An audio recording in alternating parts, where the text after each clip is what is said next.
This week on Planet X, we take a look at the amazing surf documentary film Bra Boys with guest host Brian Wimmer, the founder of X Dance, along with the crew from the film, including a Planet X favorite, Sal Masekela. Hey, it's Brian Wimmer from X Dance. I'm here with the crew from the Bra Boys. It's the Brokela Films guys. You're going to see all the Bra Boys action here on Planet X.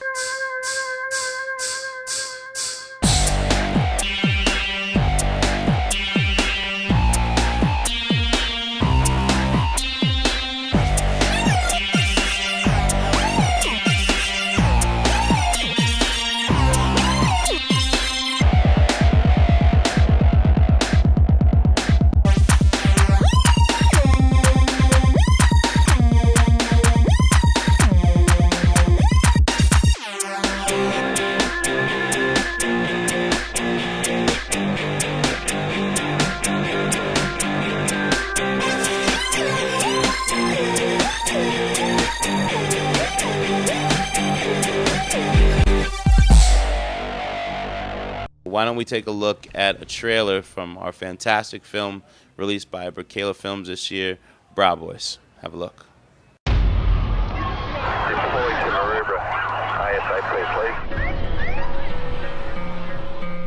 Police are licking their wounds after a vicious brawl with a notorious beach gang.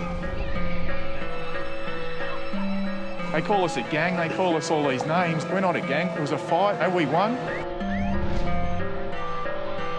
Premier Morris Yema insisting the people behind the riots had declared war on society. Was it true the Bra Boys were involved in protecting police last night? We don't protect police, full stop. It's a brotherhood, but sometimes it gets a little ugly.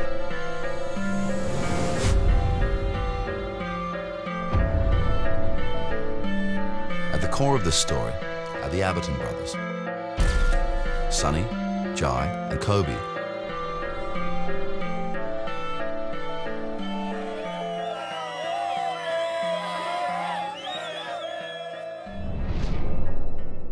I'm not one frightened, not one bit scared of my son hanging with the boys. A professional surfer has been charged over an underworld murder.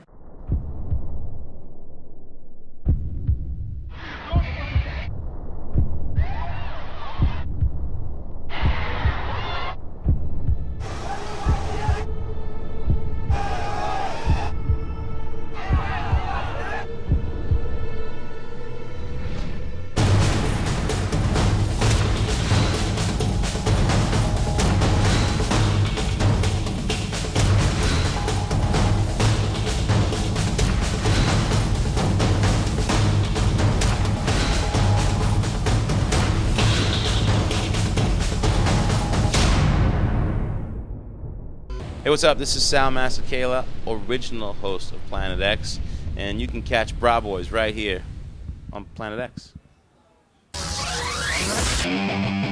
Planet X is brought to you by the Wave House in San Diego, the Royal Palace of Youth Culture, and by the Hilton Garden Inn at Del Mar in San Diego, and its sister property, the Homewood Suites.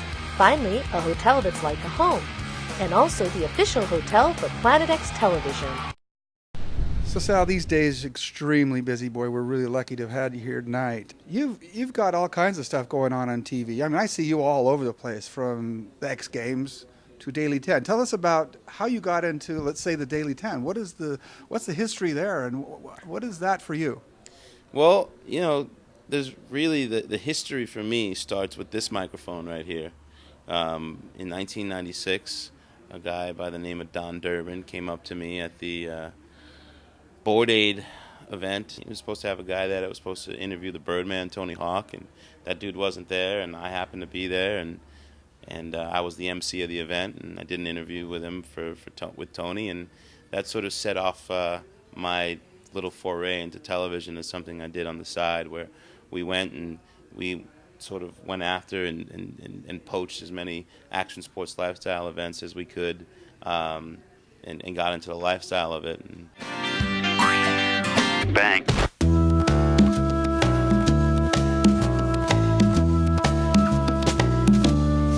Finally here at ASR. Now all we need to do is find Tim and Sal. I bet these people know up here. Hey, do you guys know where that guy Tim Swart and Sal Masekela are? Oh, no, I haven't seen them. I think, well, maybe I did see them, but I think they might have gone over there. I think they might have gone that way or that way. What? I don't have a clue as to who those people are. What's that? Perhaps I've been caught in a lie. From Planet X.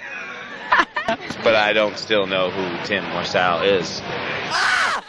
From there, after a couple of years, I moved on to doing some work for Fox and MTV with the sports and music festivals, and then ESPN approaching me later in the late 90s to be a snowboard correspondent for the X Games, which I did out in Crested Butte in 99, and then went on to become a part of the X Games family and really get a paid television education from ESPN, where they married my passion for action sports with the professionalism of being a broadcaster. And I was not a professional in any way, shape, or form when I first started. And I learned that it was much bigger than me.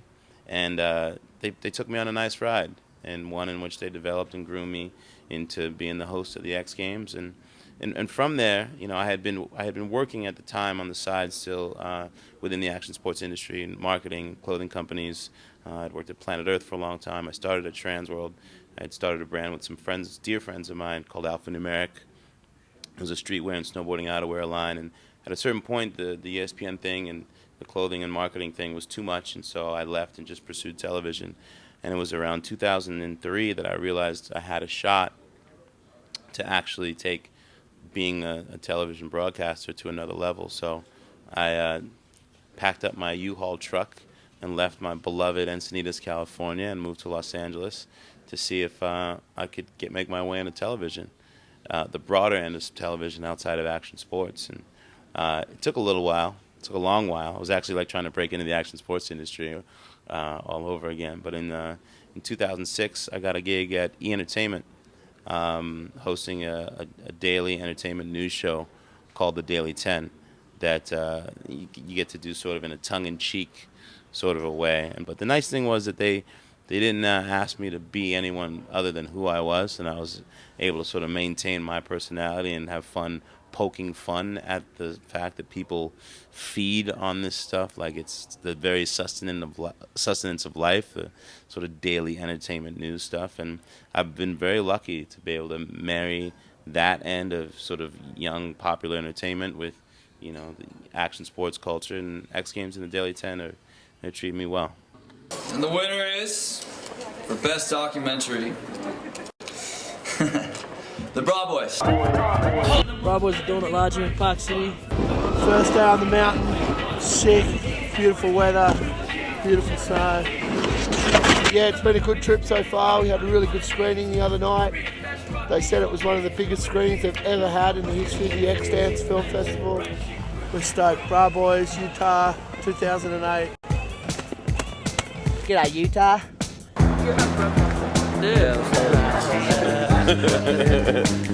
It's been great. I mean, my only experience of Sundance has been an episode of Entourage, really. You know, we've got Cove, Sonny, and all the other boys here, and we've just been rolling around in a crew. We've been snowboarding all day, so it's it's been real surreal, but it's been good fun. Just want to give a shout out to all the filmmakers out there. I know how it is putting hours and hours and, you know, dedicating so much time of your life into something. So this goes to all the filmmakers. Peace. The nominees for Emerging Filmmaker are Sonny Aberton, Bra Boys. Bra Boys. Bra Boys. The Bra Boys. The Bra Boys. Bra Boys.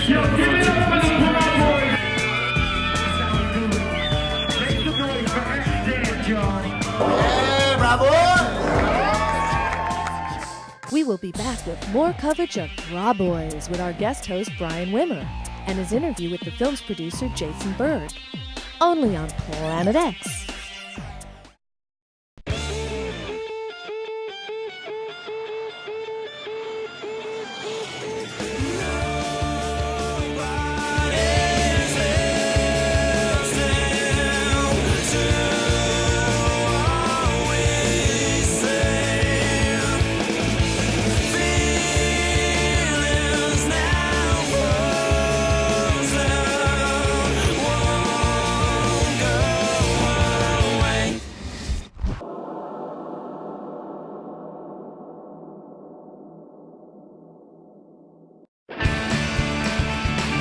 We're in New York and we're going to do a photo shoot for Men's Journal and paper. We'll see how it goes.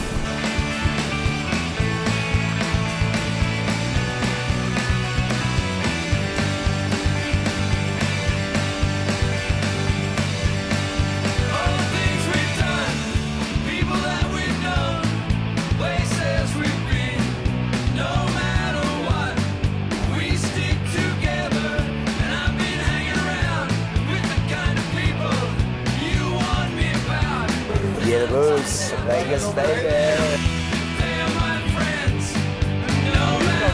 Me, Sydney, Australia. Yeah, first time Vegas. Two of my mates have just gone up a whole new level.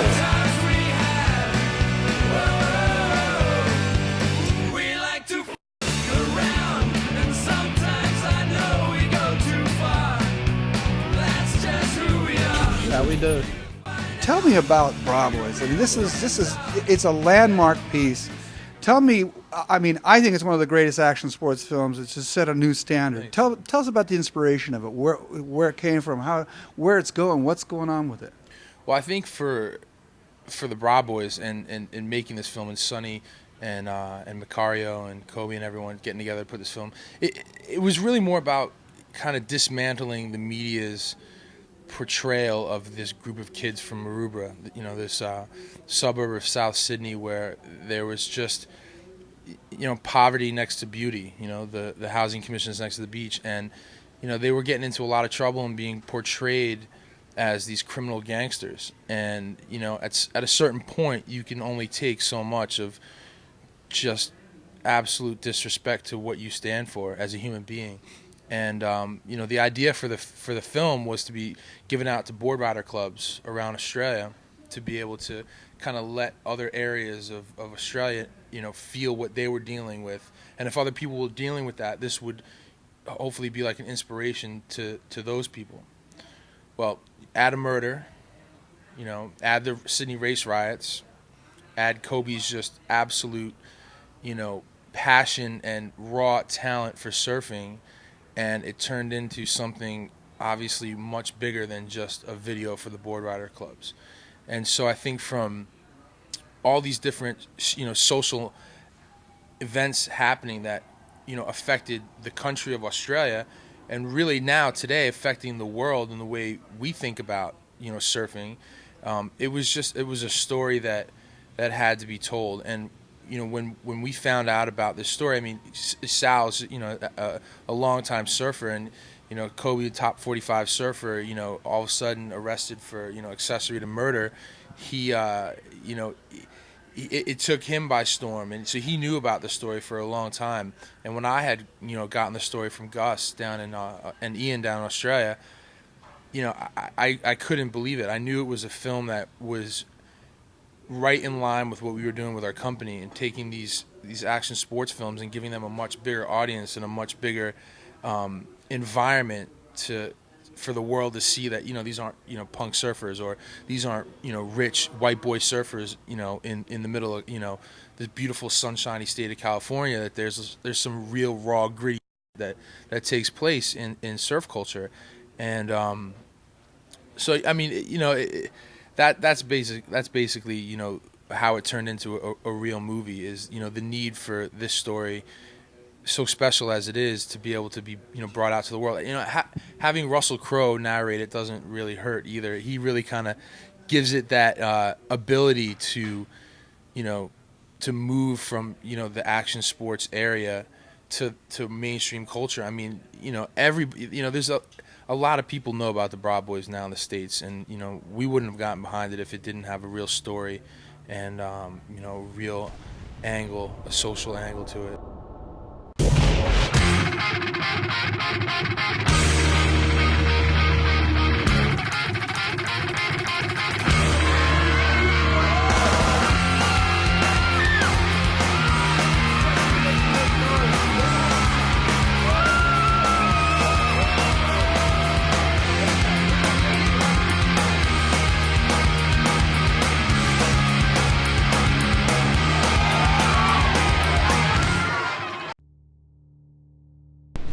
we wanted to give back to the Corps something really special, so we did this big booklet for Corps. And, that thing is, they can't keep it on shelves. I mean, all over the place, it's getting sold out. So, with a film like this, with the feature film that Russell's going to direct and Brian Grazer from Imagine Entertainment is going to produce, we look at a film from a business standpoint, that this has 3 bumps to it, 3 business bumps to it. The first is obviously, the massive push that we put behind it, in the United States for the actual documentary. Then, as a business I'm talking. Then there's when Russell, starts to put his theatrical marketing around it. There's a whole other bump. Universal decides to throw $50 million in promotion around the Bra Boys. For DVD, there's another bump. So from a business aspect, it's a long-term investment. It's also an investment in the future of action sports filmmaking. Yep. And that is what we're really about, is building the ecosystem of this community, giving kids an opportunity and a vision.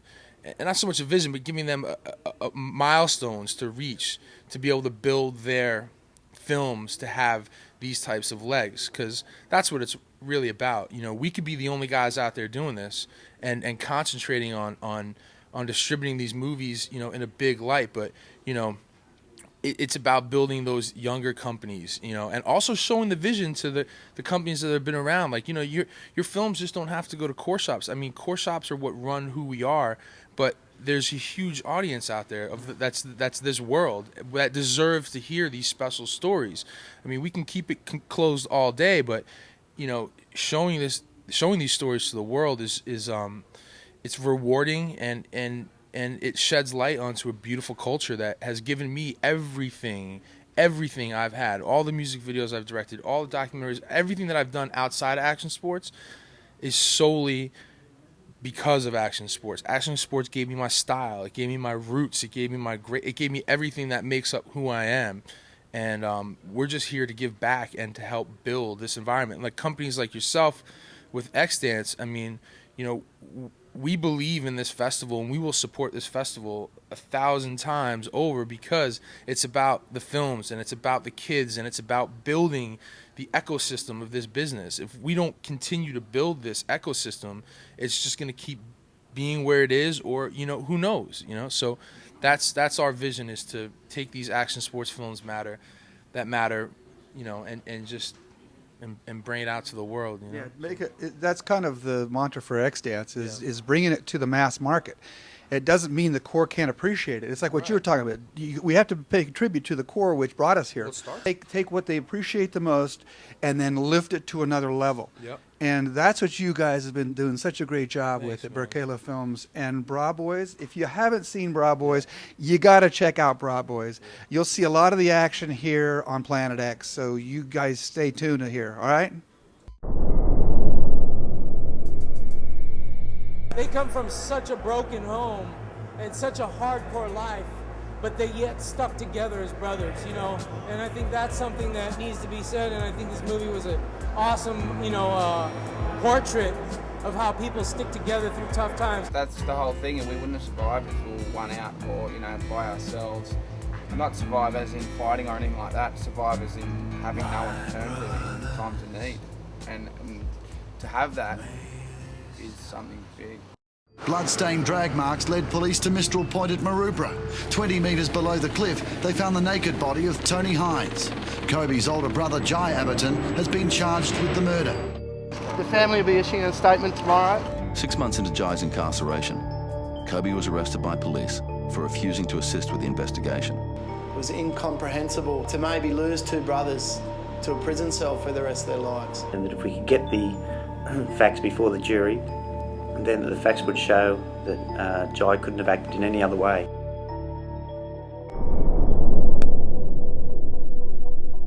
The area and the beach has given the community that escape, to try and break that cycle of poverty, drugs and incarceration. So I knew that we had something quite unique on the beach, and I started travelling around the world as a professional surfer. So I started to relate other communities to our community. And I realised how that whole social struggle of the area was connected.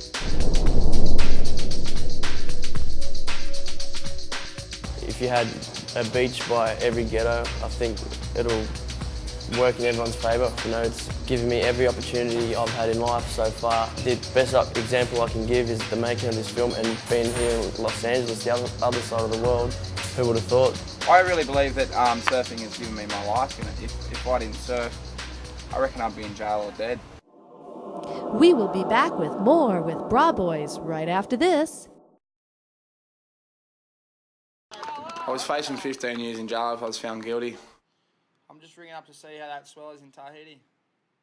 I just thought, in between all these court appearances, I want to go and surf the biggest waves I can, the biggest waves in the world. 17 seconds. So it looks pretty. I took Mark with me, and we surfed some of the maddest waves ever.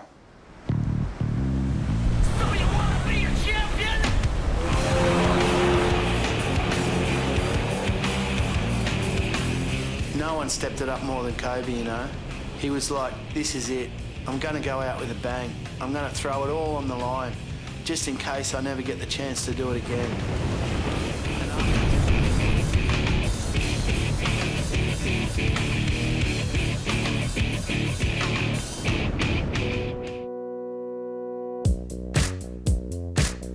Awesome. That's all I can say. Bra Boys can charge hard, for sure. Sick film, really good. No, I'm hyped on that, man. I mean, we had, as kids, we grew up and we had our own skateboard gang called the VSL, the Business Street Locals. And all of my buddies grew up in broken homes with drug addict parents too, so it's like, I relate to it, you know?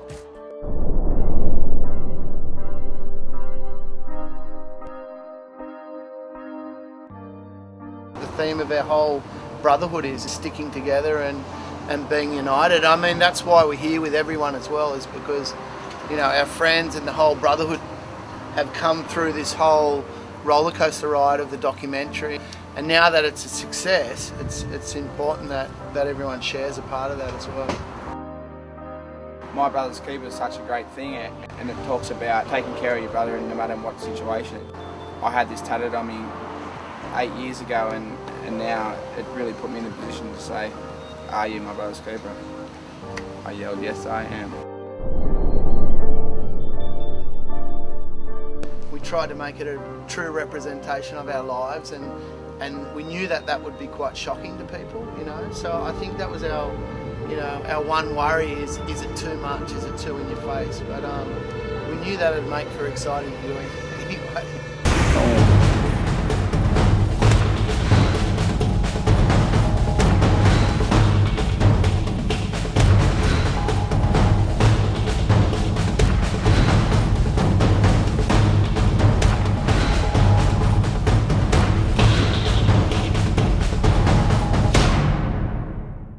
Well, Jason, one more time. We're going to see a lot of you because you guys are going to keep making these kinds of films, all right? Hey, this is Brian from X Dance and Planet X. We'll catch you next time.